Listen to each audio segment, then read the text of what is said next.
이년이 진짜 시아버지를 죽이려고? 비명이 복도를 찢었습니다. 그런데 바로 그때 병원 로비에서 검은 정장 차림의 남자가 뛰어왔습니다. 대한민국 최대 재벌 그룹의 병원장이었습니다. 그가 며느리 앞에서 허리를 90도로 꺾었습니다.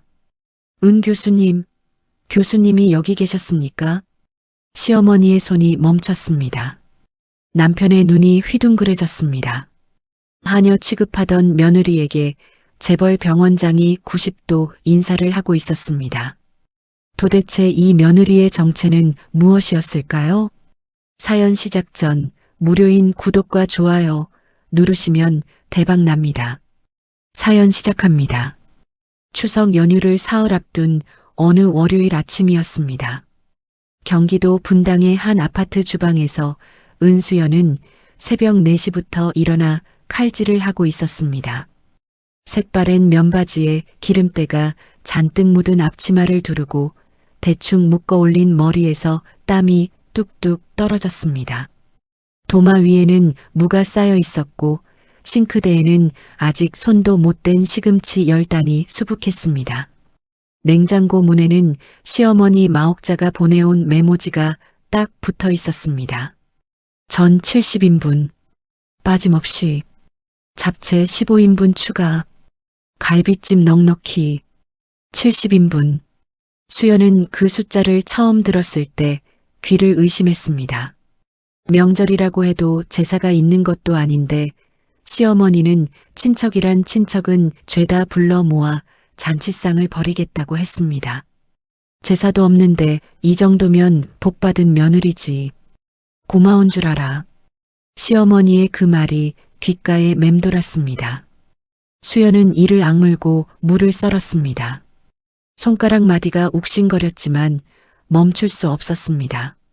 멈추면 시어머니에게서 전화가 올 테니까요. 그때 침실 문이 열리며 남편 박성준이 나왔습니다. 깔끔하게 포마드로 빗어넘긴 머리, 다림질이 빳빳한 와이셔츠, 손목에는 번쩍이는 명품 시계가 걸려 있었습니다. 출근 준비를 마친 그는 주방을 슬쩍 보더니 미간을 찌푸렸습니다. 여보, 아직도 이것밖에 못했어? 엄마가 내일 아침까지 갈비찜이랑 잡채 다 되어 있어야 한다고 했잖아. 수연의 손이 멈췄습니다. 새벽 4시부터 쉬지 않고 움직인 손이었습니다. 고개를 들어 남편을 바라보았습니다. 말하고 싶었습니다. 나도 사람이라고. 팔이 떨어져 나갈 것 같다고. 알았어. 좀 더 빨리 할게. 하지만 입에서 나온 것은 늘 그렇듯 순종적인 대답뿐이었습니다. 성주는 고개를 끄덕이더니 현관으로 향했습니다. 구두를 신으며 돌아보지도 않고 말했습니다. 아, 그리고 엄마가 전 종류 2가지 더 추가하래. 동태전이랑 호박전. 재료는 알아서 사고. 현관문이 닫혔습니다. 수연은 한참 동안 닫힌 문을 바라보았습니다. 눈시울이 뜨거워졌지만 울 시간조차 없었습니다. 물을 써는 손을 다시 움직였습니다. 추석 당일 아침이 밝았습니다. 분당 아파트 거실은 전쟁터를 방불케 했습니다. 길게 늘어선 테이블 위에 갈비찜, 잡채, 각종 전, 나물 반찬이 산더미처럼 쌓여 있었습니다. 수연은 사흘 동안 거의 잠을 자지 못했습니다. 눈 밑에 짙은 다크서클이 내려앉았고 손등에는 기름에 데인 자국이 벌겋게 올라와 있었습니다. 초인종이 울리기 시작했습니다. 1명, 2명, 5명, 10명. 시어머니의 친척들이 몰려들었습니다. 현관에서부터 웃음소리와 인사소리가 쏟아졌습니다. 어머, 옥자 언니. 올해도 이렇게 차렸어? 당연하지. 우리 며느리가 솜씨가 좋아서. 시어머니 마옥자는 새로 맞춘 옷을 차려입고 현관에 서서 손님들을 맞았습니다. 마치 자기가 이 모든 음식을 만든 것처럼 어깨를 펴고 있었습니다. 어머니, 신발 정리 도와드릴까요? 수연이 조심스럽게 다가가자 마옥자는 날카로운 눈빛을 보냈습니다. 신발은 무슨? 부엌에 가서 국 데워. 사람들 오는데 국이 식으면 어떡해. 수연은 고개를 숙이고 부엌으로 돌아갔습니다. 거실에서는 친척들의 수군거리는 소리가 들려왔습니다. 저 며느리 대학도 안 나왔다며? 응, 옥자 언니가 그러더라. 그래도 일은 잘한다고. 허긴 저런 게 어디서 성준이 같은 남자를 만나. 복 받은 거지. 수연의 귀에 그 말들이 또렷하게 들렸습니다. 국을 젓는 손에 힘이 들어갔습니다. 대학도 안 나왔다. 그 말이 가슴에 못처럼 박혔습니다. 미국 존스 홉킨스 병원, 세계 최고의 의료기관에서 신경외과 부교수로 일했던 시절이 떠올랐습니다. 수술실의 차가운 공기, 메스를 쥔 손의 정확한 떨림, 동료 교수들의 존경 어린 눈빛. 그 시절의 은수연은 지금과 전혀 다른 사람이었습니다. 뇌혈관 분야에서 세계적으로 손꼽히는 실력자. 학회에서 발표할 때면 수백 명의 의사들이 자리에서 일어나 박수를 보냈습니다. 그런데 2년 전 모든 것이 무너졌습니다. 한국에 계시던 친정아버지가 뇌출혈로 쓰러졌다는 연락을 받은 것은 새벽이었습니다. 태평양 건너 비행기로 14시간. 수연은 공항으로 달려갔지만 비행기 안에서 두 번째 전화를 받았습니다. 아버지가 돌아가셨다는 전화를. 뇌출혈. 자신의 전공 분야였습니다. 바로 곁에 있었더라면 살릴 수 있었습니다. 그 확신이 수연을 무너뜨렸습니다. 세계 최고라는 실력이 정작 아버지 하나 살리지 못했다는 자책. 그것은 수연의 영혼을 깊숙이 갉아먹었습니다. 병원에 사직서를 냈습니다. 동료들이 말렸지만 소용없었습니다. 한국으로 돌아와 아버지의 빈집에서 몇 달을 울었습니다. 그러다 우연히 만난 남자가 박성준이었습니다. 대기업 상무라는 직함, 반듯한 외모, 다정한 말투. 세상에 혼자 남겨진 수연에게 그는 유일한 빛이었습니다. 나한테 기대. 내가 다 해줄게. 그 말을 믿었습니다. 결혼을 했고 의사라는 과거는 묻었습니다. 시어머니에게도 시댁 식구 누구에게도 말하지 않았습니다. 말하고 싶지 않았습니다. 의사라는 이름이 자신에게는 아버지를 살리지 못한 죄책감의 다른 이름이었으니까요. 예, 수연아. 시어머니의 날카로운 목소리가 부엌까지 파고들었습니다. 수연은 생각을 떨쳐내고 급히 거실로 나갔습니다. 마옥자는 빈 접시를 들고 서 있었습니다. 잡채가 벌써 바닥이야. 70인분 하라고 했더니 뭘 한 거야? 당장 더 만들어 와. 어머니, 잡채는 넉넉히 했는데. 넉넉히? 이게 넉넉해? 눈깔이 있으면 봐. 접시가 비었잖아. 친척들 앞이었습니다. 수십 명의 시선이 수연에게 쏠렸습니다. 누군가 킥킥 웃는 소리가 났습니다. 수연의 얼굴이 뜨겁게 달아올랐습니다. 죄송합니다, 어머니. 바로 만들겠습니다. 수연은 고개를 깊이 숙이고 다시 부엌으로 돌아갔습니다. 냉장고를 열었지만 재료가 부족했습니다. 당면이 떨어져 있었습니다. 그때 성준이 거실에서 맥주캔을 들고 웃으며 친척들과 이야기하는 모습이 보였습니다. 수연은 조용히 다가갔습니다. 성준 씨, 당면이 떨어졌는데. 잠깐 마트 좀. 성준은 귀찮다는 듯 손을 내저었습니다. 명절인데 마트가 어딜 열어. 있는 걸로 해. 그런데 어머니가 잡채를 더. 수연아. 성준의 목소리가 낮아졌습니다. 주변을 의식하는 눈빛이었습니다. 사람들 앞에서 이러지 마. 알아서 좀 해. 수연은 입술을 꽉 깨물었습니다. 알아서. 언제나 알아서. 그 말이 수연의 어깨를 짓눌렀습니다. 부엌으로 돌아온 수연은 싱크대에 손을 짚고 잠시 눈을 감았습니다.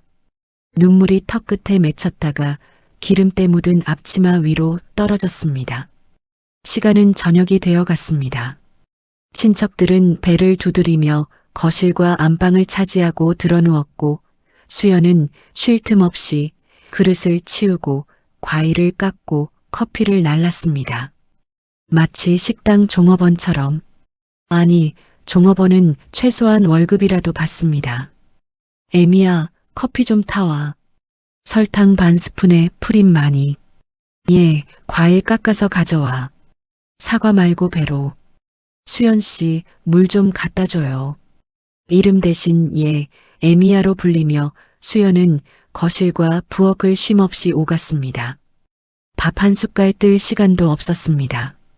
아침부터 아무것도 먹지 못한 속이 쓰렸지만 그것조차 호소할 곳이 없었습니다. 화장실에 잠깐 들어간 수연은 주머니에서 핸드폰을 꺼냈습니다. 화면을 켜자 바탕화면에 한 장의 사진이 나타났습니다. 하얀 수술 가운을 입은 자신. 가슴에는 존스 홉킨스 병원 닥터라는 적힌 명찰이 달려 있었습니다.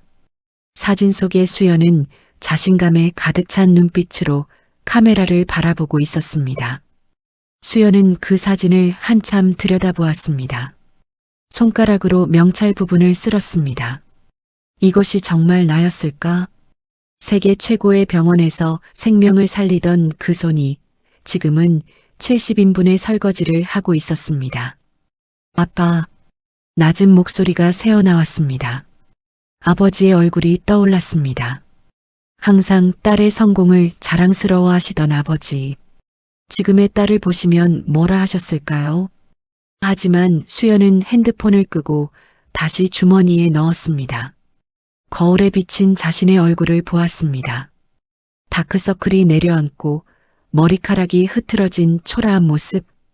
이것이 지금의 은수연이었습니다. 화장실 문을 열고 나오자 시어머니가 복도에 서 있었습니다. 화장실에서 뭘 그렇게 오래 처박혀 있어? 손님들 과일 접시 비었다. 빨리 안 움직여. 네, 어머니. 바로 하겠습니다. 수연은 다시 고개를 숙이고 부엌으로 향했습니다. 밤 11시가 넘어서야 마지막 친척이 돌아갔습니다. 거실에는 먹다 남은 음식 접시와 소주병, 맥주캔이 전쟁터처럼 널려 있었습니다. 수연은 무릎이 풀려 주방 바닥에 주저앉았습니다. 새벽 4시부터 밤 11시까지 19시간을 쉬지 않고 움직인 몸이었습니다. 성주는 이미 안방으로 들어가 코를 골고 있었습니다. 시어머니도 따로 마련된 방에서 TV 소리를 울리고 있었습니다. 아무도 수연에게 수고했다는 말 한마디 하지 않았습니다. 수연은 부엌 바닥에 앉은 채 천장을 올려다보았습니다. 형광등 불빛이 눈을 찔렀습니다. 고개를 돌리니 싱크대에 쌓인 설거지거리가 산더미였습니다. 70인분의 그릇, 70인분의 수저, 70인분의 잔. 그래도 괜찮다고 수연은 스스로에게 말했습니다. 성준이 있으니까, 이 세상에 마지막으로 남은 가족이니까, 남편만이라도 자기 편이 되어준다면 이 정도는 견딜 수 있다고 믿었습니다. 수연은 무거운 몸을 일으켜 수도꼭지를 틀었습니다. 따뜻한 물이 손등에 기름대인 자국 위로 흘렀습니다. 쓰라렸지만 수연은 이를 악물고 첫 번째 접시를 집어들었습니다. 아직 명절은 끝나지 않았습니다. 명절 둘째 날 아침이 밝았습니다. 수연은 전날 밤 설거지를 끝내고 새벽 2시에 겨우 눈을 붙였지만 5시에 다시 일어나야 했습니다. 시어머니가 전날 밤 문자를 보내놓았기 때문입니다. 내일 점심 손님 50명. 갈비탕 준비해. 사골 육수는 새벽부터 끓여야 제맛. 50명. 어제 70인분을 해치우고 오늘은 또 50명이었습니다. 수연은 부은 눈을 비비며 부엌에 섰습니다. 냉장고를 열자 시어머니가 미리 사놓은 사골뼈가 빼곡히 들어차 있었습니다. 적어도 재료는 준비해 두셨구나 싶었지만 그것은 배려가 아니었습니다. 도망칠 핑계를 주지 않겠다는 뜻이었습니다. 사골을 큰 솥에 넣고 물을 채우는데 안방 문이 열리며 시어머니 마옥자가 나왔습니다. 잠옷 위에 카디건을 걸치고 머리에는 롤을 감은 채였습니다. 육수는 벌써 올렸어야지. 지금 올리면 점심때까지 뽀얗게 우러나겠어? 어머니, 새벽 5시에. 변명은 됐고 마옥자는 부엌 의자에 앉더니 팔짱을 꼈습니다. 오늘 손님 중에 성준이 회사 전무부인도 와. 알아? 그 집은 며느리가 서울대 나왔어. 서울대. 수연의 손이 미세하게 떨렸습니다. 마옥자의 입꼬리가 올라갔습니다. 우리 며느리는 대학 문턱에도 못 가봤지만 그래도 이런 거라도 잘하면 되는 거야. 응? 음식이라도 잘해서 체면 세워줘. 그게 내 할 일이야. 대학 문턱에도 못 가봤다. 존스 홉킨스 의대. 미국에서도 최상위권으로 꼽히는 곳이었습니다. 그곳에서 레지던트를 마치고 펠로우십을 거쳐 부교수까지 올랐습니다. 대한민국에서 서울대를 10번 나와도 쉽게 갈 수 없는 자리. 하지만 수연은 아무 말도 하지 않았습니다. 말할 수 없었습니다. 의사라는 과거를 꺼내는 순간 아버지를 살리지 못한 그날의 기억이 숨통을 조여올 테니까요. 네, 어머니. 열심히 하겠습니다. 마옥자는 콧방귀를 뀌며 일어났습니다. 아, 그리고 오늘은 내가 밥 먹을 생각하지 마. 어제도 손님 접시 빈 거 내가 못 본 줄 알아? 정신줄 놓고 밥 처먹을 시간에 손님상 신경이 났어. 수연의 눈이 커졌습니다. 어제 하루 종일 밥 한 숟갈 못 먹었는데 오늘도 먹지 말라는 것이었습니다. 어머니, 저도 아침에 조금만. 조금? 내가 먹는 동안 누가 국을 봐? 손님 오기 전에 반찬도 다 세팅해야 하고 과일도 깎아놔야 하고 배 채울 시간 있으면 일이나 해. 마옥자는 더 이상 들을 생각이 없다는 듯 안방으로 돌아갔습니다. 수연은 끓기 시작한 사골솥을 바라보았습니다. 배에서 꼬르륵 소리가 났지만 젓가락 하나 들 수 없었습니다. 오전 11시가 되자 손님들이 하나둘 도착하기 시작했습니다. 시어머니의 동창 모임, 남편 회사 관계자 부인들, 시아버지 쪽 먼 친척들까지 합쳐 어느새 거실은 북적였습니다. 수연은 앞치마를 고쳐 매고 국자를 들었습니다. 이쪽으로 앉으세요. 갈비탕 금방 나옵니다. 어머, 옥자씨 며느리? 참 부지런하네. 호호, 부지런한 게 저의 유일한 장점이죠. 시어머니가 소파에 앉아 손님들에게 말했습니다. 목소리는 웃고 있었지만 그 안에 담긴 뜻은 날카로웠습니다. 공부를 못해서 갈 데가 없었으니까 시집와서 이런 거라도 하는 거죠 뭐. 우리 성준이가 바보같이 얼굴만 보고 데려왔는데 그래도 밥은 할 줄 아니 다행이에요.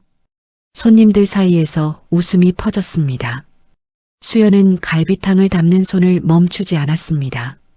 얼굴에 아무런 표정도 짓지 않으려 애썼지만 국자를 쥔 손가락 끝이 하얗게 질려 있었습니다. 근데 옥자 씨 며느리 친정이 어디래요? 친정이요? 마옥자는 손을 내저었습니다. 물어보지도 마세요. 근본도 없어. 부모도 없고 집안도 없고 성준이가 불쌍해서 데려온 거예요. 그러니까 저 애가 고마운 줄 알아야 하는데. 마옥자는 일부러 목소리를 낮췄지만 부엌까지 또렷하게 들리는 크기였습니다. 될 게 못 되니까 눈치가 없어. 수연의 손에서 국자가 미끄러져 솥 안으로 빠졌습니다. 뜨거운 국물이 손등에 튀었지만 아픔을 느낄 겨를이 없었습니다. 가슴이 찢어지는 듯한 통증이 그보다 먼저 달려왔습니다. 근본이 없다. 부모도 없다. 될 게 못 됐다. 아버지 은창호. 평생을 성실하게 살았던 중학교 교사. 딸을 미국 의대에 보내기 위해 과외를 3개씩 뛰었던 아버지. 근본이 없다니.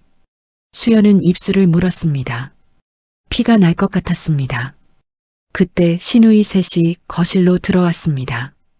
박성미, 박성은, 박성희. 셋 다 명품 가방을 들고 화려하게 차려입고 있었습니다. 큰 시누이 성미가 수연을 보더니 위아래를 훑쳤습니다. 옳게, 아직도 그 앞치마 입고 있네? 명절마다 똑같은 거 보니까 내가 다 서글프다. 둘째 성은이가 킥킥 웃었습니다. 언니, 올케한테 너무 그러지 마. 앞치마가 작업복인 사람도 있는 거지. 막내 성희가 한술 더 떴습니다. 그래도 올케 음식 솜씨는 인정. 우리 엄마가 식모를 잘 뽑았어. 식모. 새 시누이가 웃으며 거실로 들어갔습니다. 수연은 등 뒤로 들리는 그 웃음소리에 눈을 질끈 감았습니다. 참아야 했습니다. 참을 수 있었습니다. 성준이가 있으니까.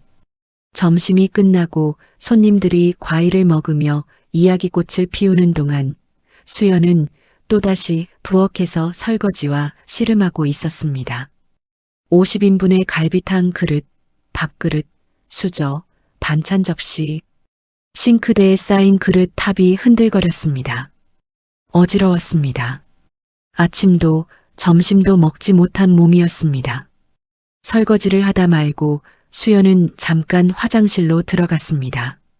문을 잠그고 변기 뚜껑 위에 앉았습니다. 주머니에서 핸드폰을 꺼냈습니다. 사진첩을 열었습니다. 깊이 묻어둔 폴더 하나가 있었습니다. JHH라는 이름의 폴더. 존스 홉킨스 병원의 약자였습니다. 첫 번째 사진. 수술 가운을 입고 환하게 웃고 있는 자신. 옆에는 함께 수술에 성공한 동료 의사들이 서 있었습니다. 그 아래 날짜가 찍혀 있었습니다. 두 번째 사진. 학회 발표장. 수백 명 앞에서 마이크를 잡고 있는 자신의 모습. 가슴에 달린 명찰에는 선명하게 적혀 있었습니다. 이름이 새겨진 존스 홉킨스 병원 의사 명찰. 세 번째 사진. 아버지와 함께 찍은 사진. 존스 홉킨스 병원 정문 앞에서 아버지가 딸의 어깨를 감싸 안고 눈물을 글썽이며 웃고 있었습니다. 아버지의 손에는 딸이 부교수로 임명된 축하 꽃다발이 들려 있었습니다. 수연의 눈에서 눈물이 뚝 떨어졌습니다. 핸드폰 화면 위로 번졌습니다. 아빠, 나 지금 뭐 하고 있는 걸까? 만약 그때 아버지 곁에 있었더라면, 만약 미국이 아니라 한국에 있었더라면, 뇌출혈, 골든타임 안에 수술만 했으면 살릴 수 있었습니다. 자신이라면 살릴 수 있었습니다. 세계적인 뇌혈관 전문의가 아버지의 뇌출혈을 못 막은 것이 아닙니다. 너무 멀리 있었을 뿐입니다. 그 죄책감이 수연을 의사 가운 밖으로 끌어냈고 이 부엌 앞치마 안으로 밀어 넣었습니다. 수연은 핸드폰을 끄고 눈물을 닦았습니다. 거울을 보았습니다. 충혈된 눈, 푸석한 피부, 갈라진 입술. 이 얼굴로 다시 나가야 했습니다. 50명의 손님 앞에서 웃어야 했습니다. 문을 열고 나오자 거실의 분위기가 달라져 있었습니다. 손님들은 대부분 돌아갔고 남은 것은 시어머니, 시아버지, 남편, 시누이 셋이었습니다. 6명이 거실 소파에 둘러앉아 무언가를 이야기하고 있었는데 수연이 나타나자 대화가 뚝 끊겼습니다. 뭐 하느라 이제 나와? 시어머니가 눈을 부라렸습니다. 수연이 입을 열기 전에 마옥자가 손뼉을 짝 쳤습니다. 마침 잘 나왔다. 너한테 할 말이 있어. 시누이 셋이 의미심장한 눈빛을 교환했습니다. 남편 성주는 커피잔을 들고 창 밖을 보고 있었습니다. 시아버지는 소파에 기대어 TV를 보는 척하고 있었습니다. 내일 모레 우리 가족 여행 가기로 했어. 여행이요? 수연의 눈이 반짝였습니다. 명절 내내 일만 했으니 여행이라니 반가운 말이었습니다. 어디를 가는 걸까요? 제주도일까? 아니면 가까운 온천이라도. 괌이야. 괌. 시누이 성미가 먼저 입을 열었습니다. 손에 들린 핸드폰 화면에는 괌의 하얀 해변 사진이 떠 있었습니다. 오빠, 이 리조트 맞지? 풀빌라. 성준이 고개를 끄덕였습니다. 응, 방 3개 잡았어. 엄마 아빠 한 방, 나 한 방, 너네 셋이 한 방. 수연은 고개를 갸웃했습니다. 방이 3개. 남편이 한 방이면 자신은 당연히 남편과 같은 방일 텐데. 그런데 왜 자신에 대한 언급이 없는 걸까요? 성준 씨, 나는? 성준이 커피잔을 내려놓았습니다. 눈을 마주치지 않았습니다. 수연아, 그게 마옥자가 끼어들었습니다. 입꼬리를 올리며 마치 큰 선물이라도 주는 것처럼 말했습니다. 너는 집에서 쉬어. 네. 70인분에 50인분까지 했으니 피곤하잖아. 뒷정리하면서 푹 쉬어. 그게 너한테는 더 나아. 수연의 얼굴에서 핏기가 빠졌습니다. 뒷정리하면서 쉬라고. 그것이 배려라고. 어머니, 저도 같이 가면 안 될까요? 명절 내내 음식 준비하느라. 가서 뭐하게? 너 영어도 못하잖아. 신우이 성은이가 코웃음을 쳤습니다. 수연은 그 말에 입술이 실룩거렸습니다. 영어를 못한다. 미국에서 10년을 살며 의대 수업을 영어로 듣고 국제학회에서 영어로 발표하고 영어 논문을 수십 편 쓴 자신에게 영어를 못한다니. 하지만 참았습니다. 참고 또 참았습니다. 남편을 보았습니다. 성준이라면 성준이만이라도 자기 편을 들어줄 거라 믿었습니다. 성준 씨, 나도 같이 가고 싶어. 뒷정리는 같이 하면 금방 끝나잖아. 그리고 나도 가족이잖아. 목소리가 떨렸습니다. 마지막 가족이라는 단어에서 목이 메었습니다. 거실에 정적이 흘렀습니다. 시어머니가 눈을 가늘게 떴고 시누이들이 고개를 돌려 성준을 바라보았습니다. 성준은 잠시 입술을 달싹거리더니 한숨을 내쉬었습니다. 그리고 입을 열었습니다. 엄마 의견이 맞아. 수연의 눈이 흔들렸습니다. 그리고 티켓은 6장이야. 당신은 비자도 없잖아. 심장이 멈추는 것 같았습니다. 수연은 남편의 얼굴을 바라보았습니다. 그 입에서 나온 말이 믿기지 않았습니다. 비자가 없다고. 미국 영주권을 가지고 있는 자신에게 비자 타령을 하다니. 하지만 그것은 중요하지 않았습니다. 중요한 것은 남편이 또 어머니 편을 들었다는 사실이었습니다. 언제나 그랬습니다. 단 한 번도 자기 편을 든 적이 없었습니다. 수연의 안에서 무언가가 끊어지는 소리가 났습니다. 2년 동안 꾹꾹 눌러 담아왔던 것. 아버지를 잃은 슬픔, 자신을 지운 후에 이 집에서 받은 모멸감. 그 모든 것이 한꺼번에 목구멍까지 치밀어 올랐습니다. 나도 가족이라고 했잖아. 수연의 입에서 비명 같은 외침이 터져 나왔습니다. 목이 찢어질 듯한 소리였습니다. 거실이 얼어붙었습니다. 시누이들의 눈이 휘둥그레졌고 시아버지가 고개를 돌렸습니다. 사흘 동안 잠도 못 자고 70인분, 50인분 음식을 만들었어요. 밥 한 끼 못 먹었어요. 그런데 여행은 6명이고 나는 뒷정리나 하라고요? 이게 가족이에요. 수연의 눈에서 눈물이 쏟아졌습니다. 더 이상 참을 수 없었습니다. 억눌렸던 감정이 댐이 무너지듯 터져나왔습니다.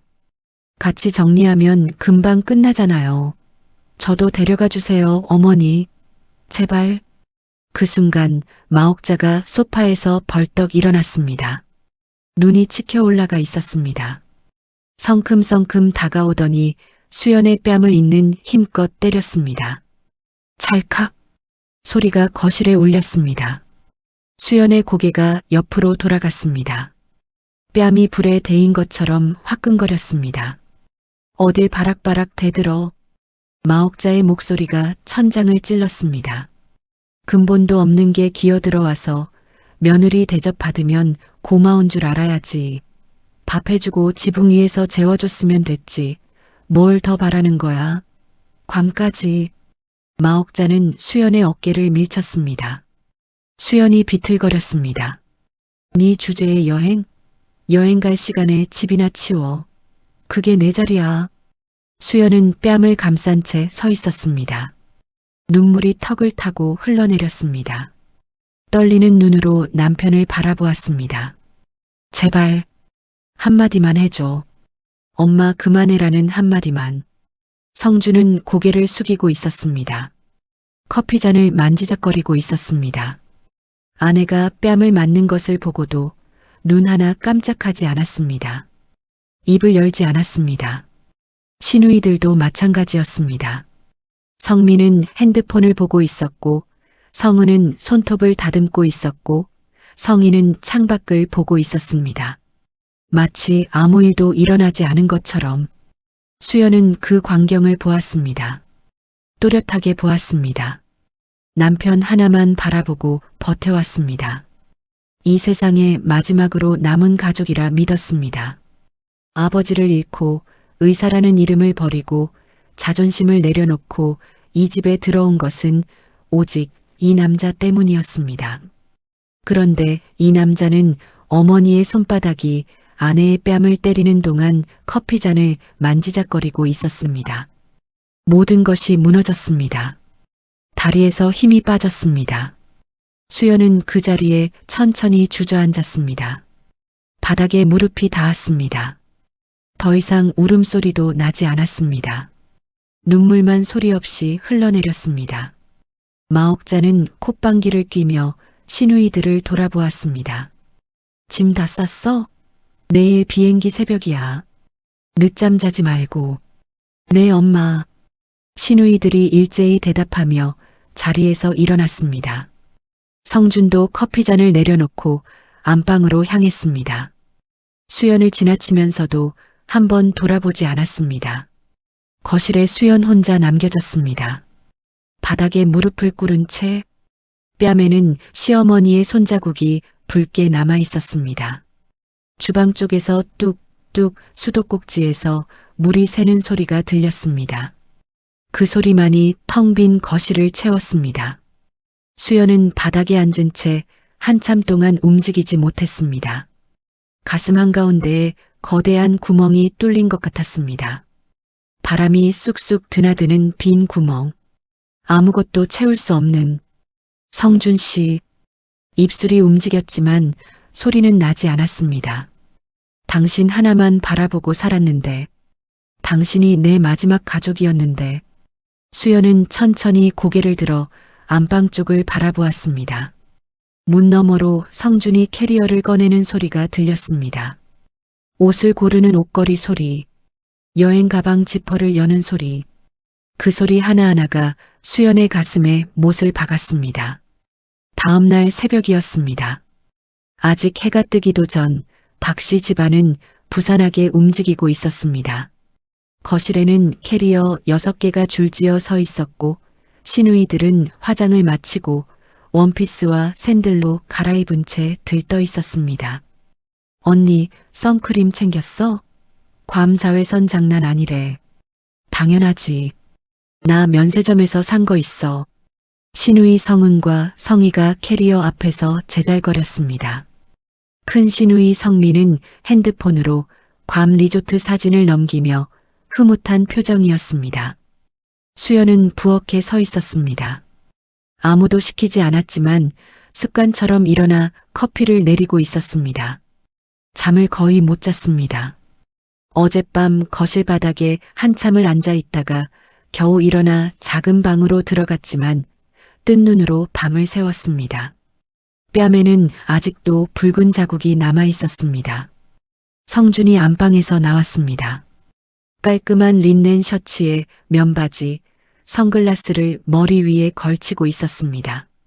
휴가를 떠나는 남자의 여유로운 차림이었습니다.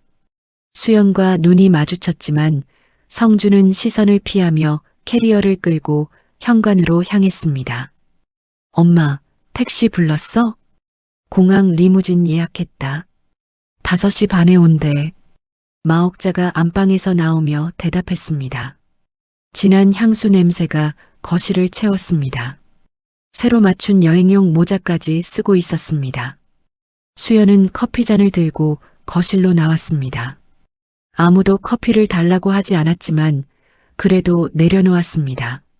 시어머니 앞에, 남편 앞에, 시누이들 앞에 6잔. 자신의 잔은 없었습니다. 마옥자가 커피를 한 모금 마시더니 수연을 훑어보았습니다. 너 아직도 그 꼴이야? 울었어? 수연은 대답하지 않았습니다. 마옥자는 혀를 찼습니다. 쓸데없는 짓 하지 말고 우리 가고 나면 집 안 구석구석 청소해. 냉장고에 남은 음식 정리하고 김치 냉장고도 닦아놔. 돌아오면 확인할 거야. 네, 어머니. 수연의 목소리는 어젯밤과 달랐습니다. 울부짖던 그 목소리가 아니었습니다. 감정이 빠져나간 텅 빈 목소리였습니다. 마치 이미 모든 것을 포기한 사람의 목소리처럼. 그때 안방에서 시아버지 박영호가 나왔습니다. 흰머리를 깔끔하게 빗어 넘기고 바람막이 점퍼를 입은 70대 노인이었습니다. 한 손에는 바리바리 짐을 싼 커다란 캐리어를, 다른 손에는 기내용 가방을 들고 있었습니다. 얼굴은 신이 나 있었습니다. 아이고, 괌. 내가 괌은 처음이야.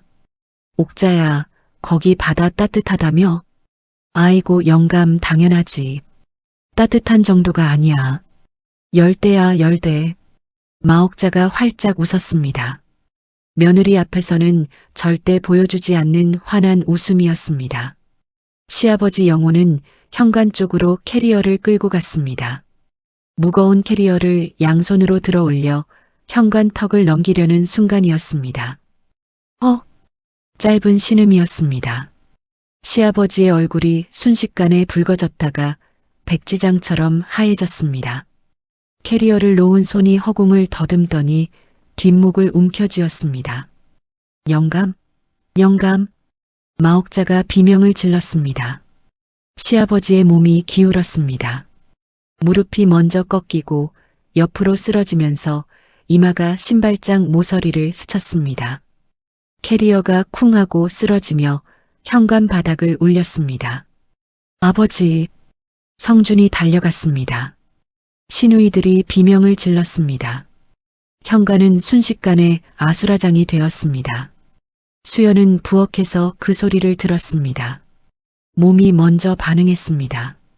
생각보다 빠르게 본능처럼 2년 동안 잠들어 있던 무언가가 심장 밑바닥에서 벌떡 일어났습니다. 뇌혈관 질환, 쓰러지기 직전 뒷목을 잡은 동작, 갑작스러운 의식 저하, 안면 창백, 수연의 뇌 속에서 수천 번 반복했던 진단 프로토콜이 자동으로 돌아가기 시작했습니다.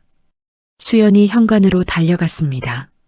시아버지는 바닥에 쓰러져 눈을 반쯤 뜨고 있었습니다.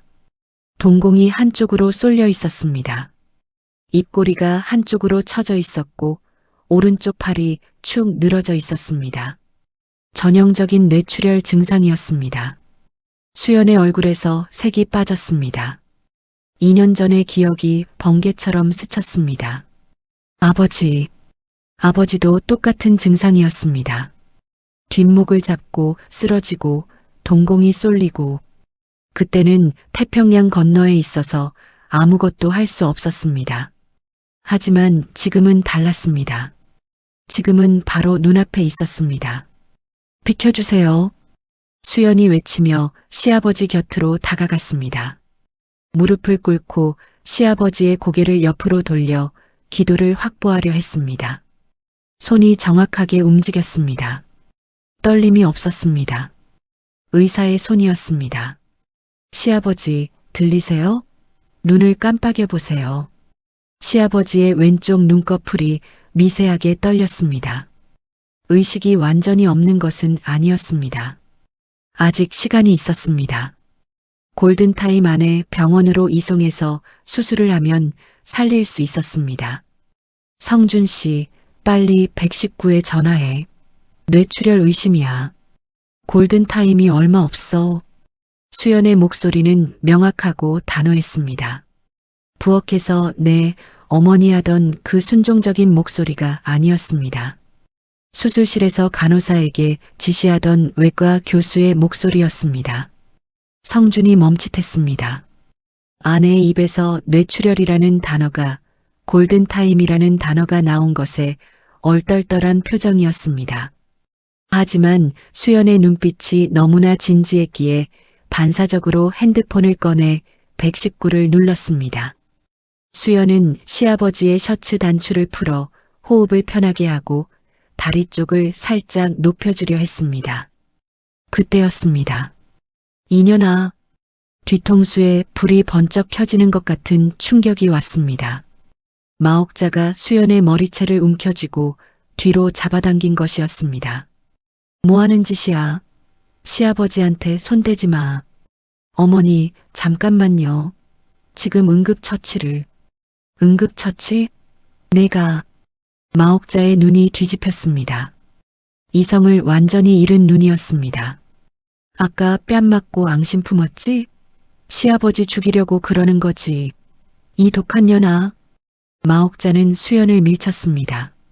수연이 뒤로 나자빠지며 벽에 등을 부딪혔습니다.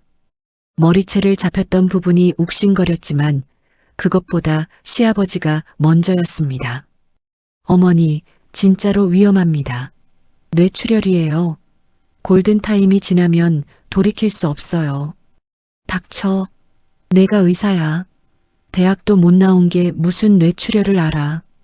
그 말이 수연의 가슴에 비수처럼 꽂혔습니다. 대학도 못 나온 게. 그렇습니다. 이 집안 누구도 수연이 의사였다는 사실을 모릅니다.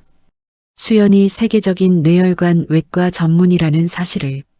어머니, 제발 들어주세요. 저는 수연이 다시 시아버지에게 다가가려 했습니다.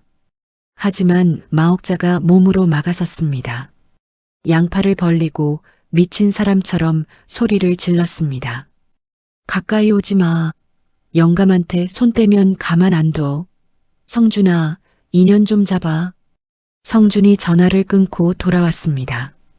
119에 연락은 했지만 명절 연휴라 출동이 지연될 수 있다는 답변을 들은 상태였습니다. 엄마, 119 불렀는데 명절이라 좀 늦을 수 있대. 뭐? 그럼 어떡해? 마옥자가 울부짖었습니다.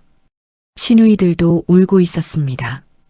현관은 울음소리와 비명으로 가득 찼습니다. 수연이 다시 입을 열었습니다. 성준 씨, 지금 시아버지 상태가 급박해. 내가 응급처치만이라도. 수연아, 됐어. 성준이 손을 들어 수연을 막았습니다.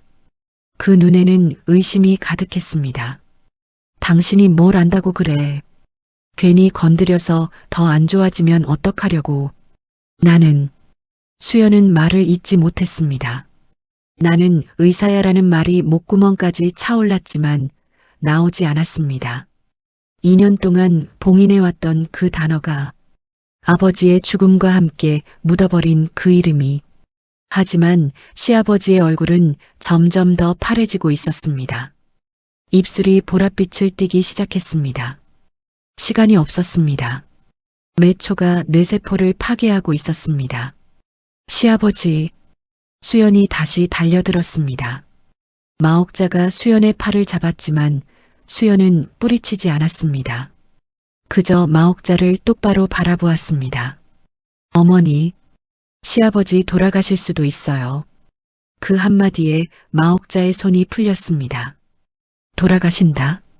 그 단어가 마옥자의 광기를 잠시 멈추게 했습니다. 하지만 그것은 찰나였습니다. 마옥자는 다시 수연을 밀어냈습니다. 그러니까 물러서. 내가 건드려서 죽으면 어떡할 거야. 그 순간 시아버지의 몸이 한번 경련을 일으켰습니다. 가래 끓는 소리가 목에서 나기 시작했습니다. 상태가 급격히 나빠지고 있었습니다. 수연은 벽에 기댄 채 그 모습을 지켜볼 수밖에 없었습니다. 손이 떨렸습니다. 의사로서의 본능이 미칠 것 같이 달려가라고 소리치고 있었지만 시어머니와 남편이 물리적으로 막고 있었습니다. 골든타임이 지나가고 있었습니다. 1분, 2분, 3분.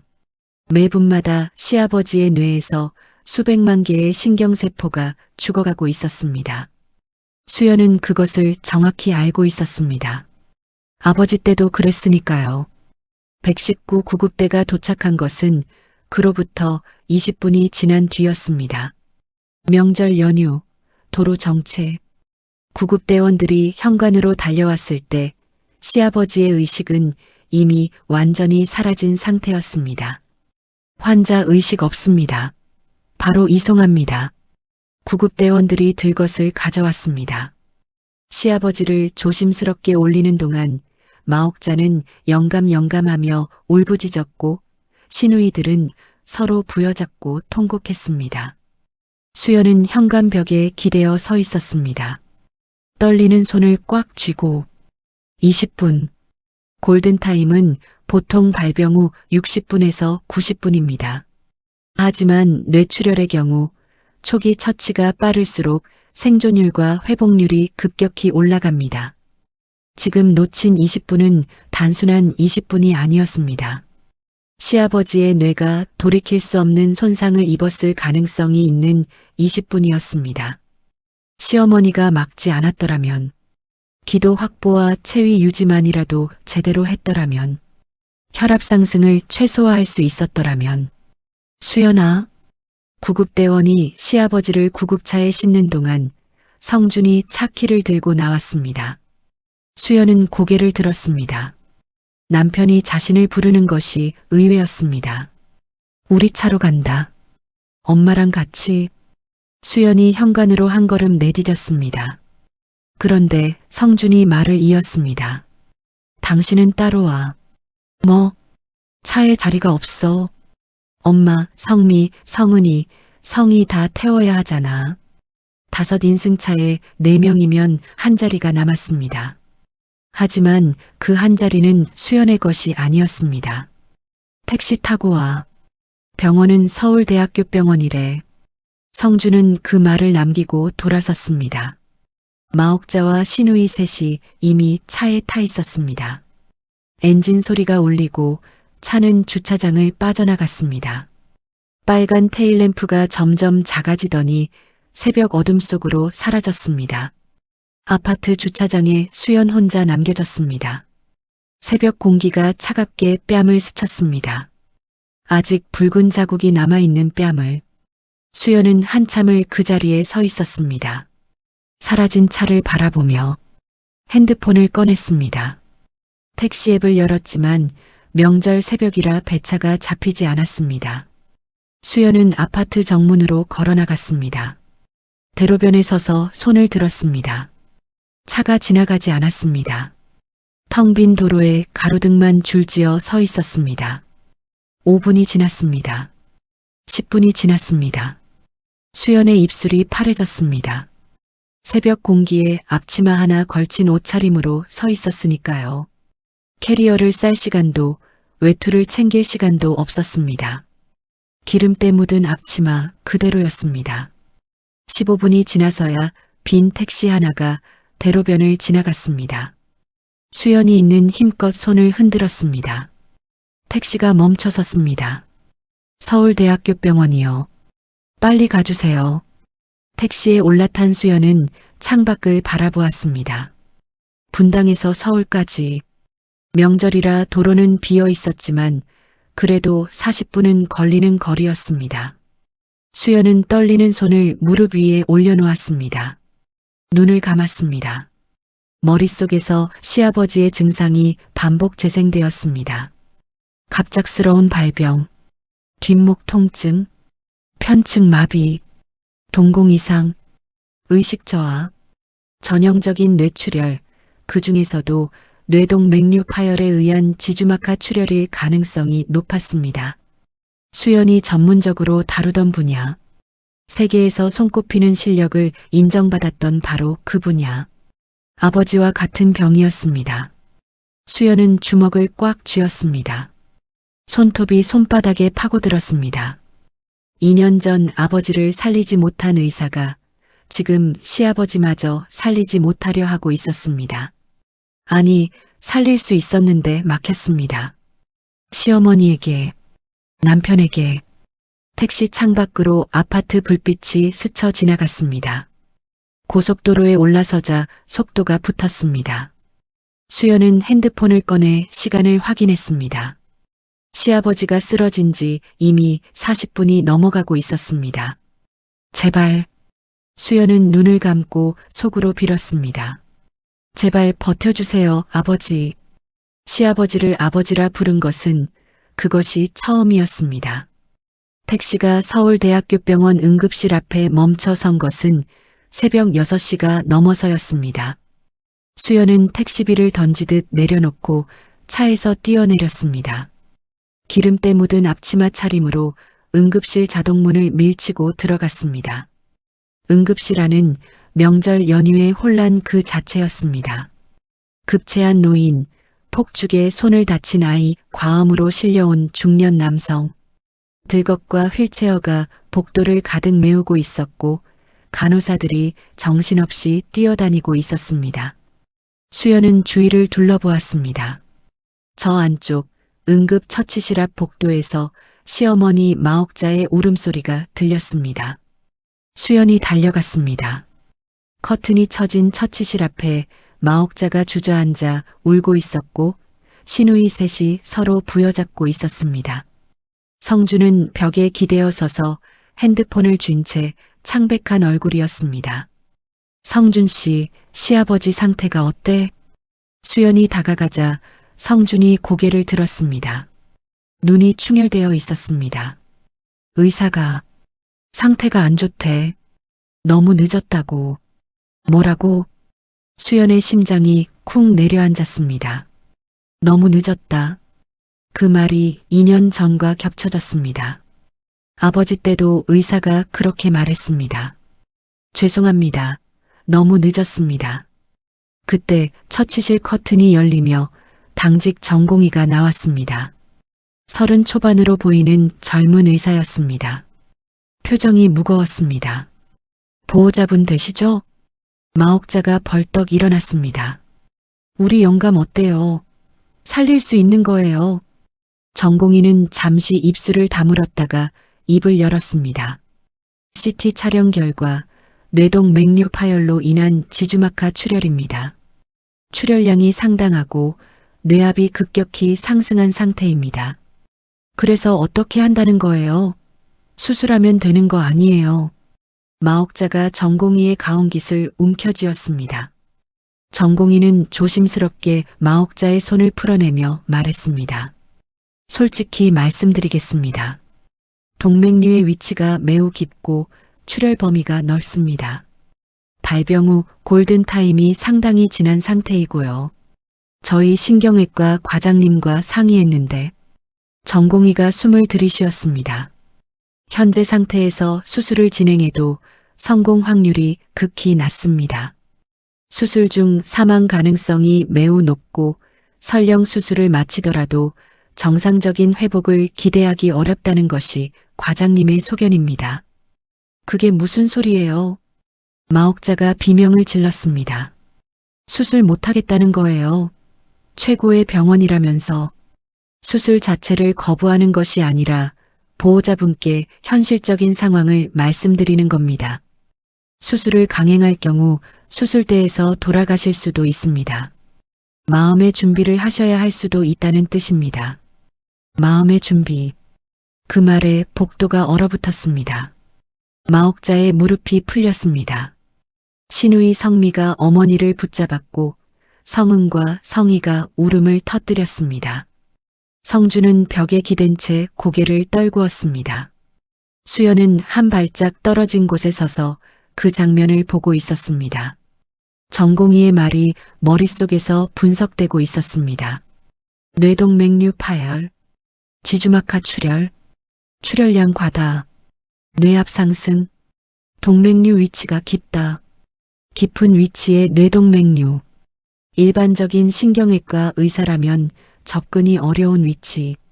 하지만 수연에게는 달랐습니다. 존스 홉킨스에서 수연이 연구하고 개발한 수술 기법이 바로 그것이었습니다. 기존에 불가능하다고 여겨졌던 깊은 위치의 뇌동맥류를 미세연 미경과 독자적인 클리핑 기법으로 접근하는 술식. 그 기술로 수연은 세계적인 명성을 얻었습니다. 살릴 수 있습니다. 수연의 머릿속에서 그 확신이 번개처럼 스쳤습니다. 자신이라면 살릴 수 있습니다. CT 결과를 직접 봐야 하겠지만 전공의의 설명만으로도 판단이 가능했습니다. 이 수술은 대한민국에서, 아니 아시아에서 수연 외에 할 수 있는 사람이 거의 없는 수술이었습니다. 하지만 수연은 입을 열지 못했습니다. 자신은 지금 의사가 아니었습니다. 면허도 소속 병원도 자격도 없었습니다. 2년 전 병원을 나온 뒤 의료행위를 하지 않았습니다. 이 병원에서 수술실에 들어갈 권한이 없었습니다. 그때였습니다. 응급실 저쪽에서 웅성거리는 소리가 들렸습니다. 간호사들이 허리를 숙여 인사하고 전공의들이 길을 비키고 있었습니다. 누군가가 검은 정장 차림으로 응급실 복도를 걸어오고 있었습니다. 60대 후반의 남자였습니다. 은발의 날카로운 눈매, 고든 자세, 걸음걸이 하나에서 범상치 않은 위험이 느껴졌습니다. 그 뒤를 비서로 보이는 젊은 남자와 경호원 2명이 따르고 있었습니다. 이사장님, 명절에 이렇게 나와주시다니. 시설 점검은 명절에 해야 제대로 보이는 거야. 직원들 고생하는 것도 확인하고.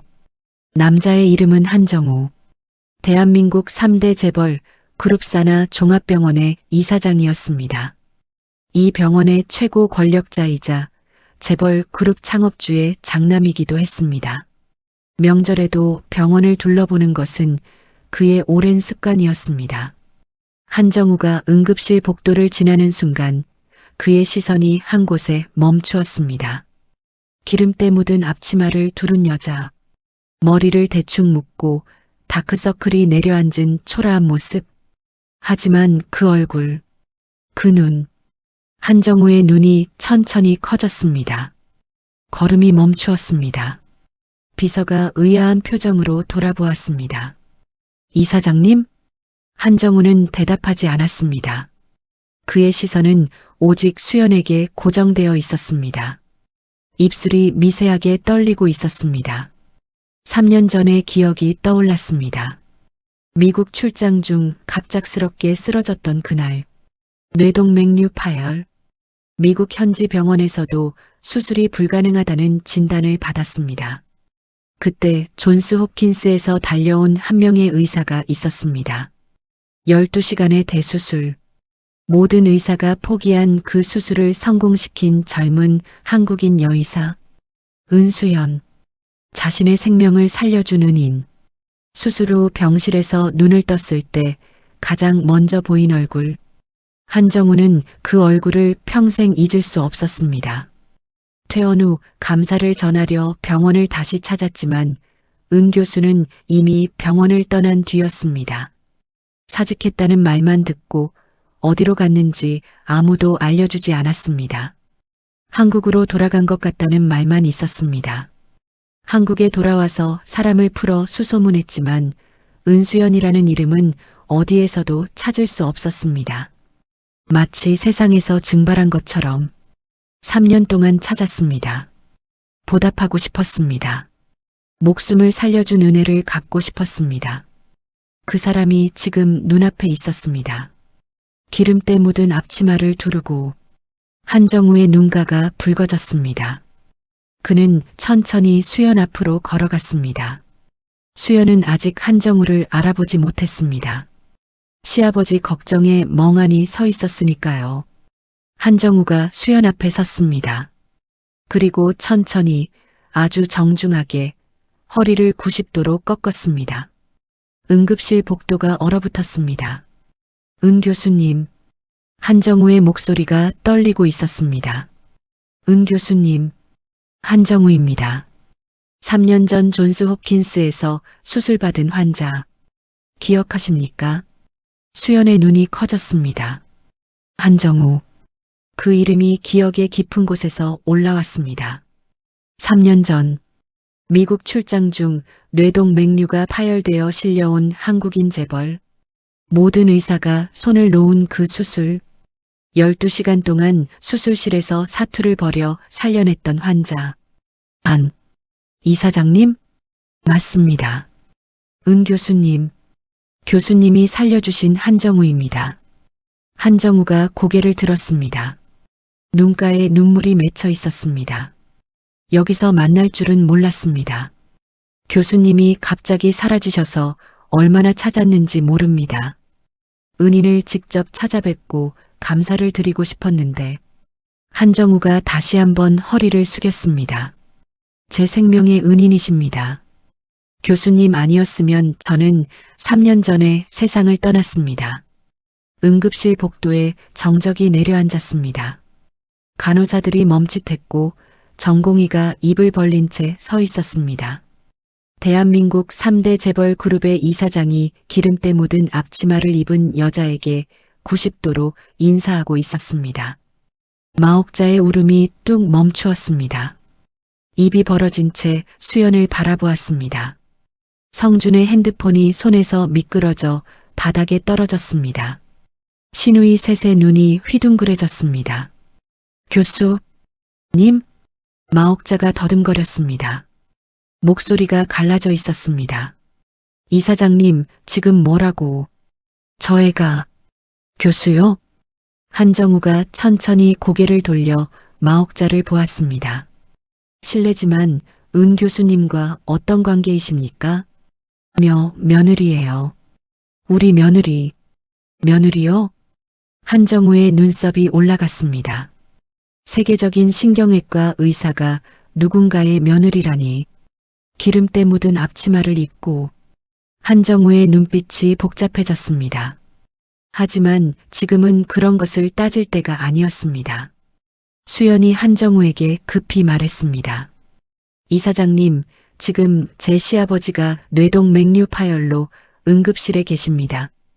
병원 측에서 수술이 어렵다는 소견을 내렸는데 한정우의 표정이 굳었습니다. 뇌동 맥류 파열. 자신이 3년 전 겪었던 바로 그 병이었습니다.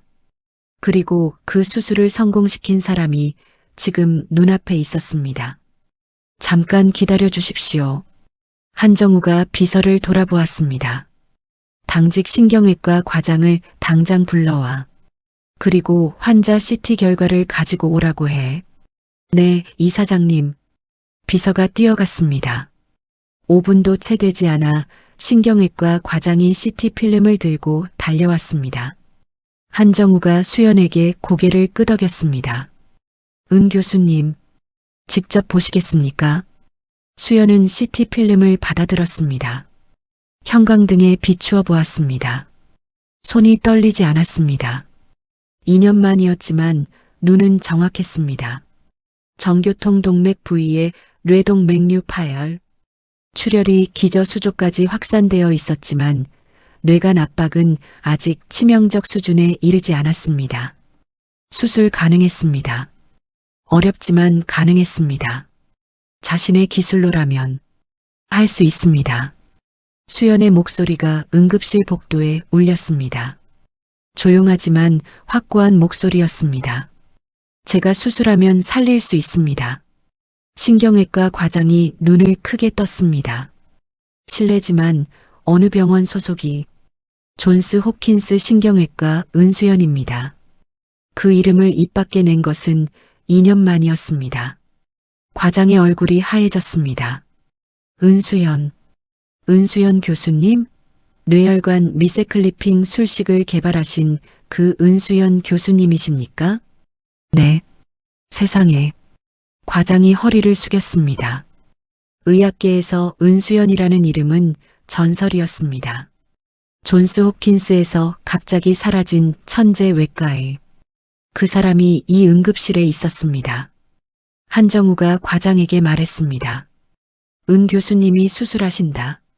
수술실 준비시켜. 하지만 이사장님, 은 교수님은 현재 저희 병원 소속이 아니시고 의료법상 내가 책임진다. 은 교수님의 한국 의사면허 확인하고 특별수술 권한으로 처리해. 서류는 내가 다 밀어줄 테니 수술실만 열어. 한정우의 목소리에는 거부할 수 없는 힘이 담겨 있었습니다. 대한민국 3대 재벌의 무게가 실린 목소리였습니다. 과장이 고개를 끄덕이며 뛰어갔습니다. 수술실 준비가 시작되었습니다. 수연은 한정우를 바라보았습니다. 감사합니다, 이사장님. 저야말로 감사해야죠. 은 교수님이 아니었으면 저는 이 자리에 없었습니다. 한정우가 수연의 앞치마를 잠시 바라보더니 비서를 불렀습니다. 수술 가운 준비시켜. 비서가 달려갔고 곧 깨끗한 수술 가운이 수연 앞에 놓였습니다. 수연은 기름때 묻은 앞치마를 벗었습니다. 천천히 하나씩, 마치 2년 동안 자신을 짓누르던 껍데기를 벗어내는 것처럼 하얀 수술 가운을 입었습니다. 어깨가 펴졌습니다. 등이 고다졌습니다. 눈빛이 달라졌습니다. 기름때 묻은 앞치마 속에 지치고 초라한 며느리가 아니었습니다. 세계 최고의 신경외과 의사 은수연이 돌아온 것이었습니다. 마옥자가 그 모습을 멍하니 바라보고 있었습니다. 입이 벌어진 채 시누이들도 성준도 아무도 말을 잇지 못했습니다.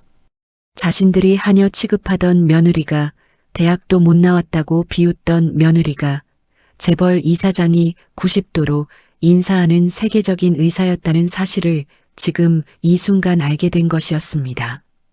수연은 그들을 돌아보지 않았습니다. 수술실로 향하기 전 한 번만 뒤를 돌아보았습니다. 응급처치실 커튼 너머로 시아버지가 누워 있었습니다. 산소 마스크를 쓴 채 의식 없이 아버지의 얼굴이 겹쳐졌습니다. 2년 전 살리지 못한 아버지. 태평양 건너에서 아무것도 하지 못했던 그날. 하지만 오늘은 다릅니다. 수연은 눈을 감았다가 떴습니다. 눈빛이 단단하게 굳어 있었습니다. 수술실 문이 열렸습니다. 차가운 공기가 수연의 얼굴을 스쳤습니다. 익숙한 공기였습니다. 소독약 냄새, 금속 기구의 차가운 광택, 무영등의 하얀 빛. 2년 만에 돌아온 수연의 전장이었습니다. 수술팀이 준비를 마치고 서 있었습니다. 간호사가 장갑을 내밀었습니다. 수연이 양손을 내밀어 장갑을 끼웠습니다. 손가락 하나하나에 장갑이 밀착되는 감촉. 몸이 기억하고 있었습니다. 메스가 손에 쥐어졌습니다. 2년 만에 잡는 메스. 가볍고 차갑고 정확한 무게. 수연은 수술대 위에 시아버지를 내려다보았습니다. 무영등 아래 창백한 얼굴. 생사의 경계에 선 한 사람의 생명. 수술 시작합니다. 수연의 목소리가 수술실을 울렸습니다. 차갑고 정확한 외과의의 목소리였습니다. 수술은 10시간이 넘게 이어졌습니다. 파열된 뇌동맥류에 접근하는 것부터가 난관이었습니다. 깊은 위치에 자리 잡은 동맥류를 건드리지 않고 주변 조직을 박리하는 작업은 밀리미터 단위의 정밀함을 요구했습니다. 수술 중 2차례 위기가 있었습니다. 출혈이 급격히 늘어나 혈압이 떨어진 순간 수술팀이 긴장했지만 수연의 손은 흔들리지 않았습니다. 10시간이 지나 마지막 클리핑이 완료되었습니다. 모니터의 수치가 안정되기 시작했습니다. 뇌압이 내려가고 출혈이 멈추었습니다. 클리핑 완료. 출혈 통제 확인. 바이탈 안정. 수연이 메스를 내려놓았습니다. 수술 가운이 땀으로 흠뻑 젖어 있었습니다. 10시간 동안 한 발짝도 움직이지 않은 다리가 후들거렸습니다. 수술실 밖에서 대기하던 의료진이 모니터를 확인하고 탄성을 질렀습니다. 성공입니다. 수연은 수술 장갑을 벗었습니다. 손이 미세하게 떨렸습니다. 하지만 그것은 피로 때문이 아니었습니다. 해냈습니다. 이번에는 해냈습니다. 2년 전에는 하지 못했던 것을 이번에는 살렸습니다. 수연의 눈가로 뜨거운 것이 흘러내렸습니다. 소리 없이 마스크 안으로 스며들었습니다. 아빠, 이번에는 살렸어요. 수술실 문이 열렸습니다. 수연이 수술 가운을 입은 채 나왔습니다. 마스크를 내리자 땀에 젖은 얼굴이 드러났습니다. 10시간의 사투가 고스란히 새겨진 얼굴이었지만 눈빛만은 살아있었습니다. 2년 동안 꺼져 있던 불꽃이 다시 켜진 눈이었습니다. 복도에서 기다리던 사람들이 일제히 일어섰습니다. 마옥자가 가장 먼저 달려왔습니다. 눈이 퉁퉁 부어 있었고 입술이 바짝 말라 있었습니다. 10시간 동안 복도 의자에 앉아 울고 또 울었던 흔적이었습니다. 영감이, 우리 영감이 어때? 수연은 마옥자를 바라보았습니다. 사흘 전 자신의 뺨을 때렸던 손, 머리채를 잡아당겼던 손, 근본도 없다고, 대학도 못 나왔다고 모욕했던 입. 그 사람이 지금 수연의 앞에서 떨고 있었습니다. 수술은 성공적으로 끝났습니다. 수연의 목소리는 차분했습니다. 의사로서의 목소리였습니다. 감정이 배제된 정확한 전달을 위한 목소리. 파열된 뇌동 맥류 클리핑을 완료했고 출혈은 완전히 통제되었습니다. 현재 활력 징후가 안정적이고 뇌압도 정상 범위로 내려오고 있습니다. 다만 의식 회복까지는 시간이 필요합니다. 48시간 이내에 의식이 돌아오면 후유증 없이 회복할 가능성이 높습니다. 마옥자의 무릎이 풀렸습니다. 바닥에 주저앉으며 두 손으로 얼굴을 감쌌습니다. 살았어. 우리 영감이 살았어. 신우이 성미가 마옥자를 부축했고 성은과 성희가 서로 부여잡고 울었습니다. 성주는 벽에 기대어 서 있다가 천천히 수연에게 다가왔습니다. 얼굴이 창백했습니다. 입술을 몇 번이나 달싹거렸지만 말이 나오지 않는 모양이었습니다. 수연아. 성준이 겨우 입을 열었습니다. 목소리가 갈라져 있었습니다. 고마워. 진짜. 수연은 성준의 얼굴을 바라보았습니다. 한때 세상의 전부라고 믿었던 얼굴. 아버지를 잃고 홀로 남겨진 자신에게 유일한 가족이라고 생각했던 남자. 그런데 지금 그 얼굴을 보니 아무것도 느껴지지 않았습니다. 분노도 서운함도 사랑도 텅 비어 있었습니다. 성준 씨. 수연이 입을 열었습니다. 시아버지 수술은 끝났어. 후속 관찰은 이 병원 의료진이 맡을 거야. 응, 고마워. 정말. 그리고 할 말이 있어. 수연의 목소리가 한 톤 낮아졌습니다. 주변의 울음소리와 안도의 한숨 사이로 그 낮은 목소리가 또렷하게 울렸습니다. 여기서 할 얘기는 아닌 것 같지만 더 이상 미룰 수도 없을 것 같아서. 성준의 표정이 굳었습니다. 수연의 눈빛이 달라져 있었습니다. 그동안 보아왔던 순종적이고 지친 아내의 눈이 아니었습니다. 차갑고 단단하고 결심이 서 있는 눈이었습니다. 나 미국으로 돌아갈 거야. 정적이 내려앉았습니다. 성준의 눈이 흔들렸습니다. 뭐라고? 들었잖아. 미국으로 돌아간다고. 갑자기 무슨 소리야? 아버지 수술이 끝나서 감정이 격해진 거겠지. 좀 쉬고. 감정이 격해진 게 아니야. 수연이 한 걸음 다가섰습니다. 성준이 반사적으로 반걸음 물러났습니다. 2년 동안 참았어. 시어머니한테 욕먹고 뺨 맞고 하녀 취급 당하면서 참았어. 당신 하나만 바라보고 버텼어.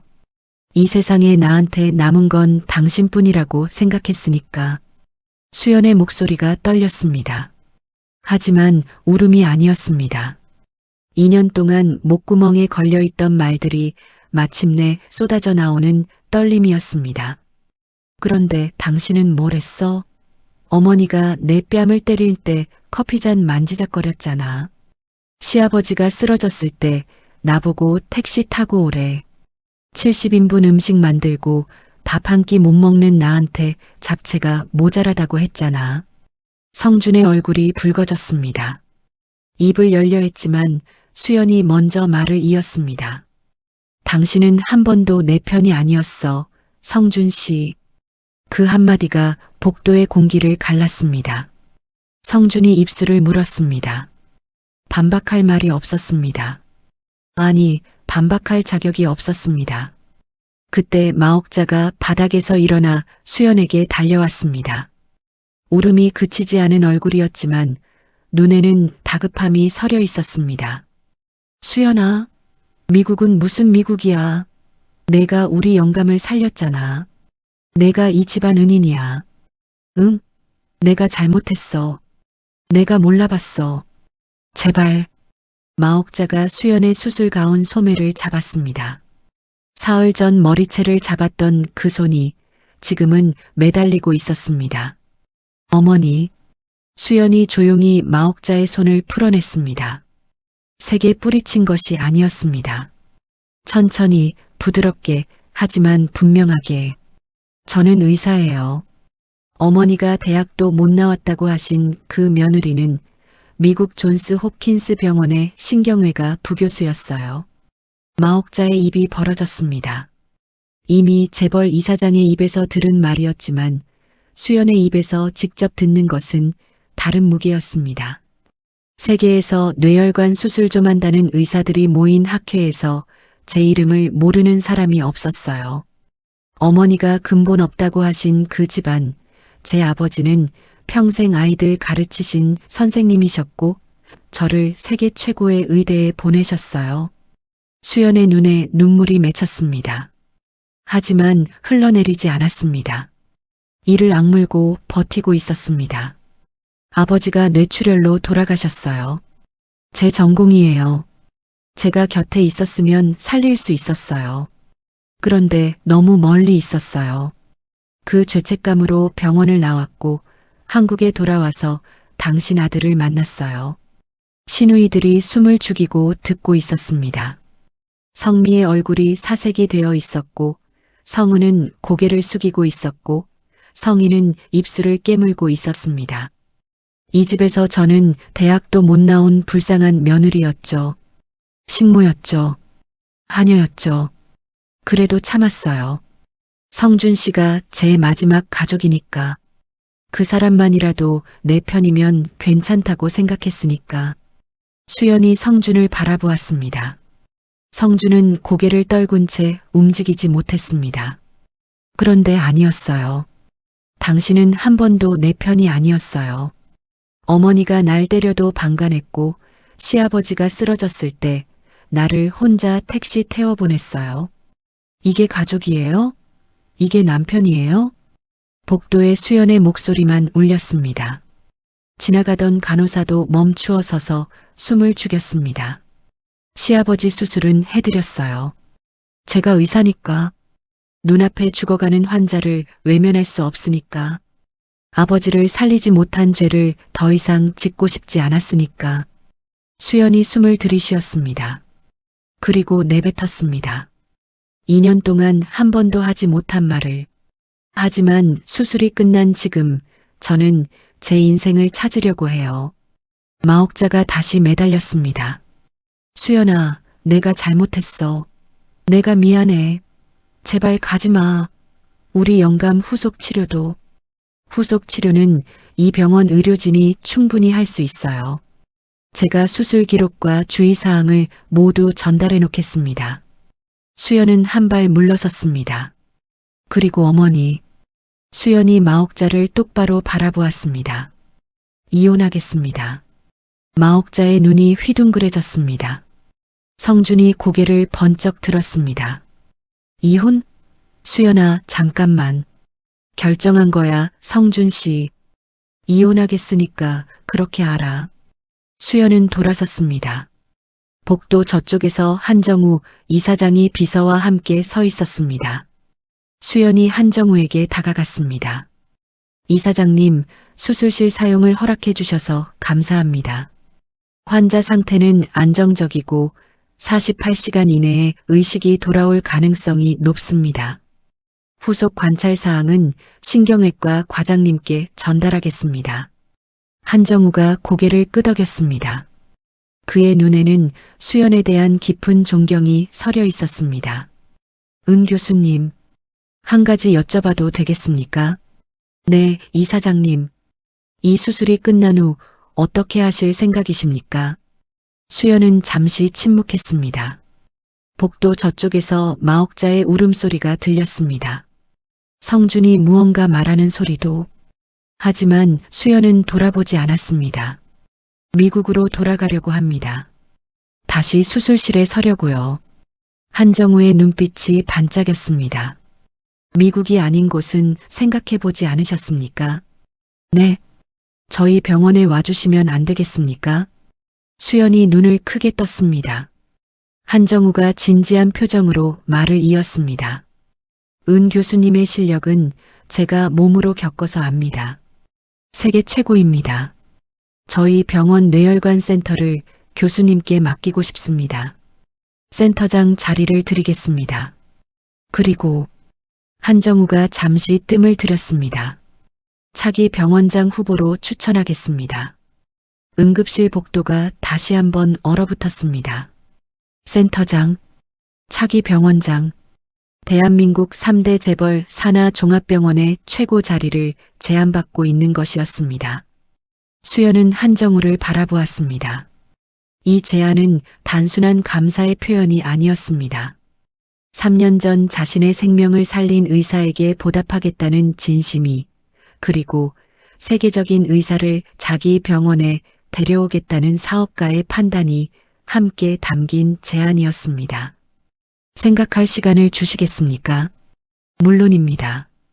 하지만 은 교수님, 한정우가 한 걸음 다가서며 나직이 말했습니다. 교수님 같은 분이 대한민국에 계셔야 합니다. 교수님의 손이 필요한 환자가 이 나라에도 많습니다. 수연은 대답하지 않았습니다.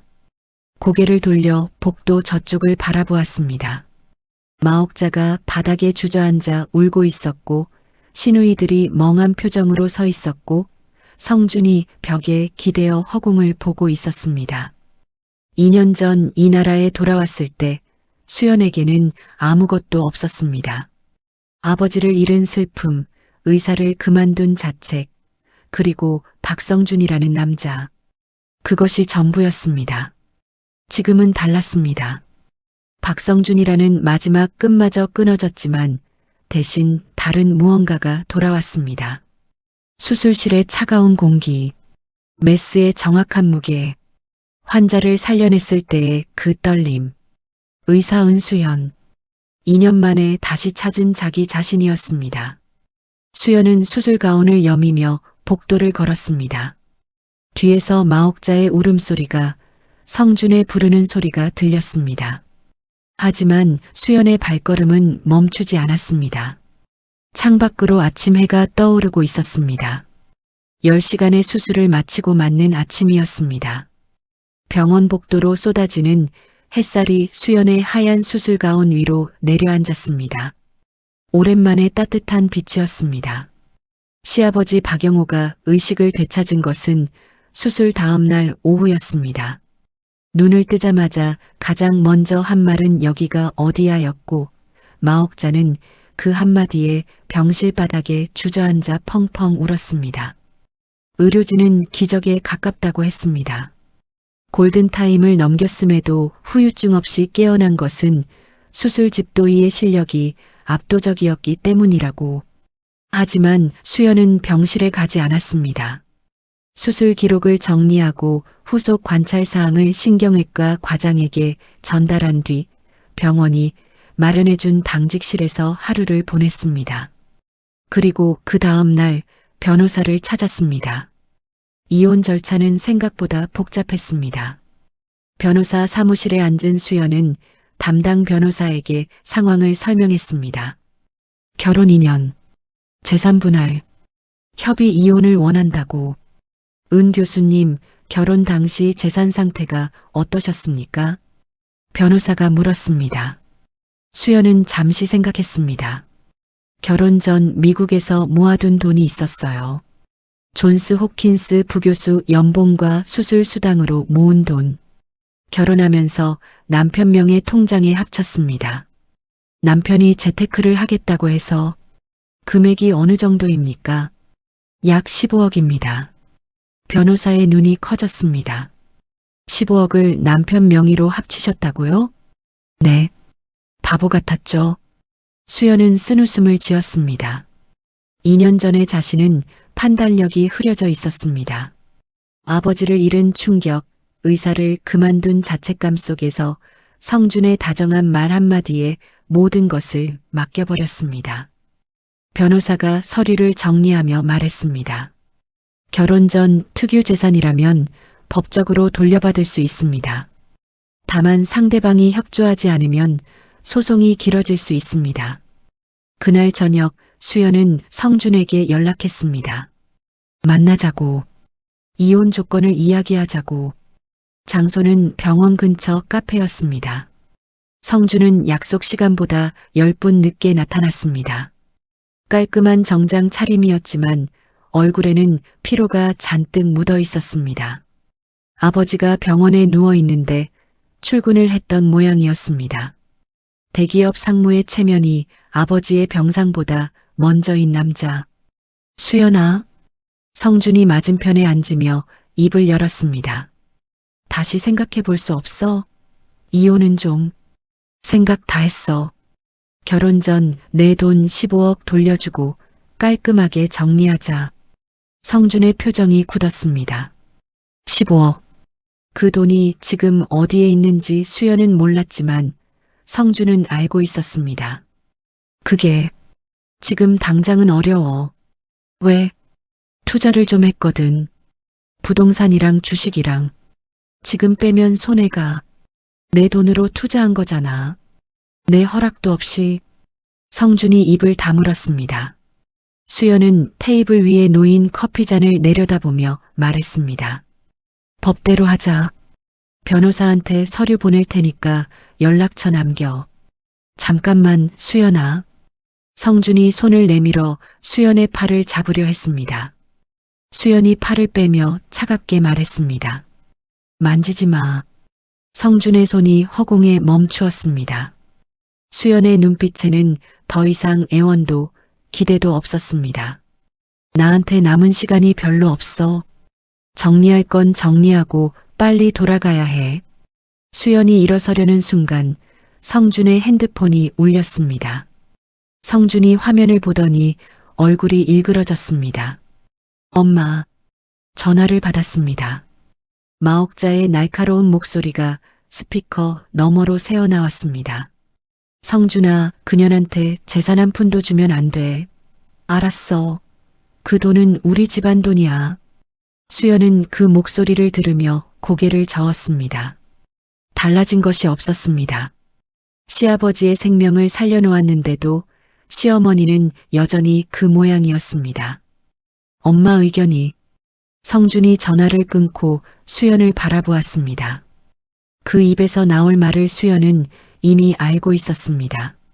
엄마가 재산 분할은 안 된다고 하셔. 결혼할 때 합친 돈은 공동재산이고 이혼 사유가 당신 쪽에 있으니까 위자료도 줄 수 없다고. 이혼 사유가 내 쪽에 있다고? 수연의 목소리가 낮아졌습니다. 2년 동안 하녀 취급한 게 시댁이고 뺨을 때린 게 시어머니고 방관한 게 당신인데 이혼 사유가 내 쪽이라고? 성준은 시선을 피했습니다. 대답 대신 커피를 마셨습니다. 마마보이의 정석. 어머니 말이라면 물불 안 가리는 40대 남자의 비겁함이 커피잔 뒤에 숨어 있었습니다. 수연은 자리에서 일어났습니다. 법대로 하자고 했잖아. 법정에서 보자. 카페 문을 열고 나왔습니다. 차가운 바깥 공기가 얼굴을 스쳤습니다. 수연은 깊게 숨을 들이쉬었습니다. 예상했던 대로였습니다. 쉽게 끝나지 않을 것이라는 것을. 하지만 수연에게는 더 이상 잃을 것이 없었습니다.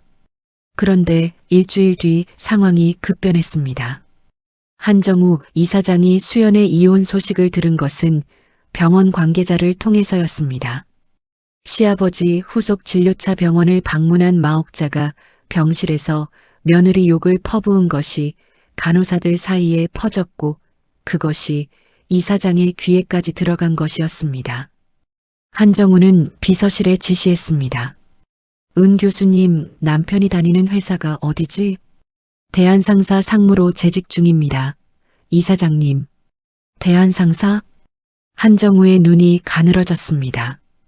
대한상사?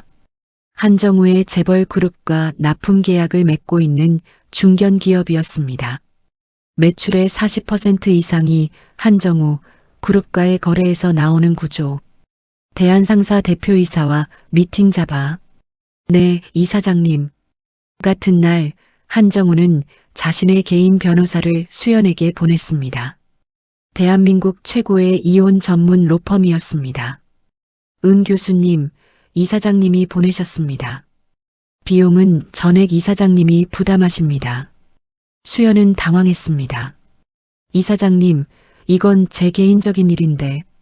전화기 너머로 한정우의 목소리가 울렸습니다. 은 교수님, 제 목숨을 살려주신 분이 부당한 대우를 받고 계신데 가만히 있는 것은 제 양심이 허락하지 않습니다. 법적인 부분은 제 변호사들이 도울 것이고 나머지는 제가 처리하겠습니다. 나머지는 제가 처리하겠습니다. 그 말의 무게를 수연은 곧 알게 되었습니다. 사흘 뒤 대한상사 대표이사실. 대표이사 김영태가 식은땀을 흘리며 전화기를 내려놓았습니다. 한정우 이사장과의 통화가 끝난 직후였습니다. 한정우의 말은 간단했습니다. 박성준이라는 상무가 있지? 그 사람의 상무직위가 본인 실력으로 얻은 건지 어머니 치맛바람으로 얻은 건지 한번 조사해 보시지. 그리고 우리 그룹과의 납품 계약 갱신 시기가 고지던데 깔끔한 조직을 가진 회사와 일하고 싶다는 게 저의 입장입니다. 김영태 대표는 즉시 인사팀에 박성준의 인사 기록을 조사하도록 지시했습니다. 결과는 참담했습니다. 박성준의 상무 승진 과정에서 마옥자가 대표이사 부인에게 로비한 정황, 성과 보고서, 허위 작성 의혹, 부서 내 갑질 민원 다수, 실력이 아니라 줄로 올라간 자리였다는 것이 적나라하게 드러났습니다.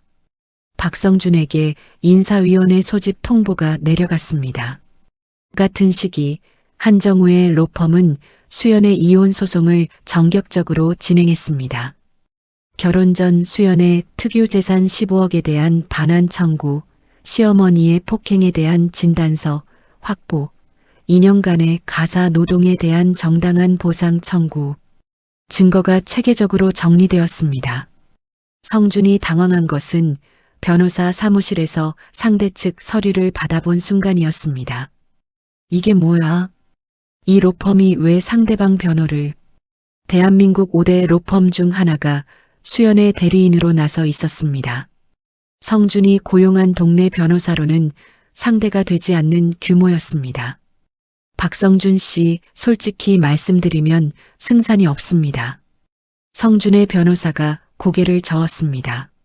상대 측 증거가 압도적이에요.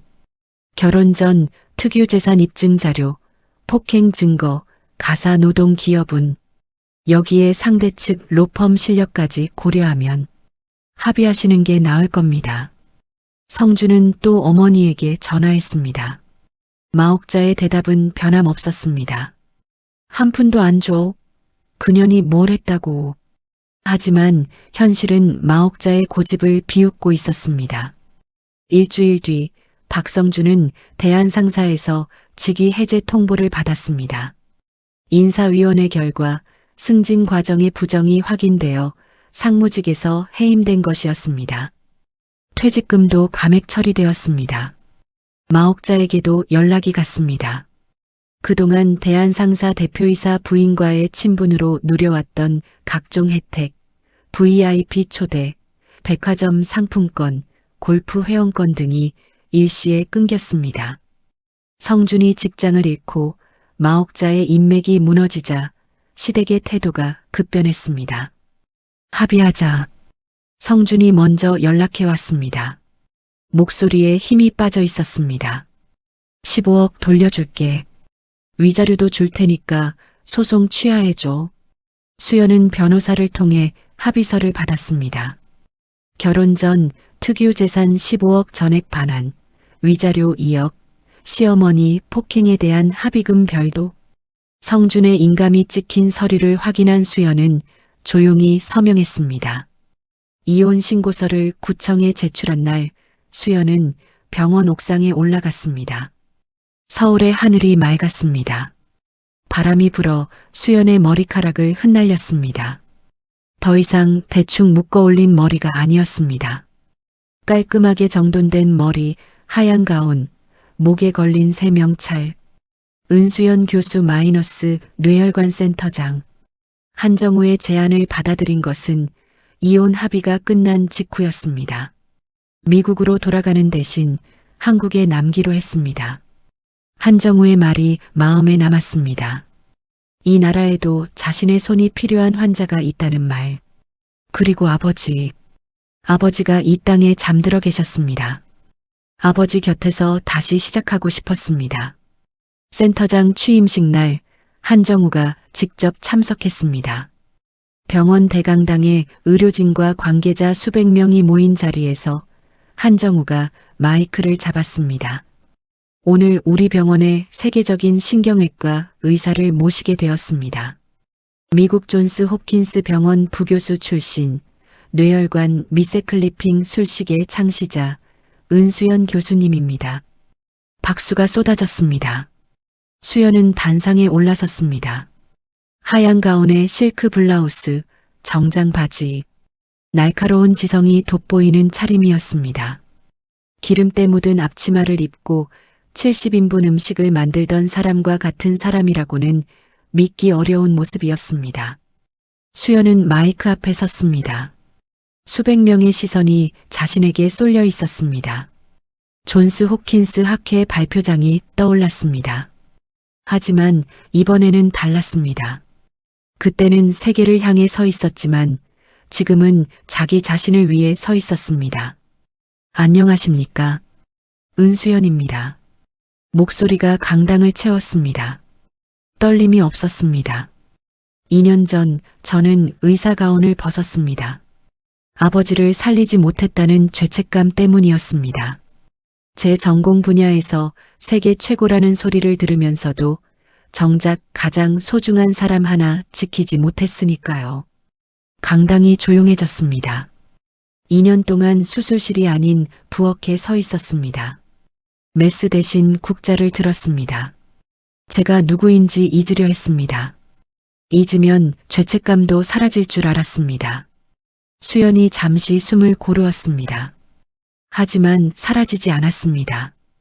그리고 며칠 전 똑같은 병으로 쓰러지는 사람을 눈앞에서 보았을 때 깨달았습니다.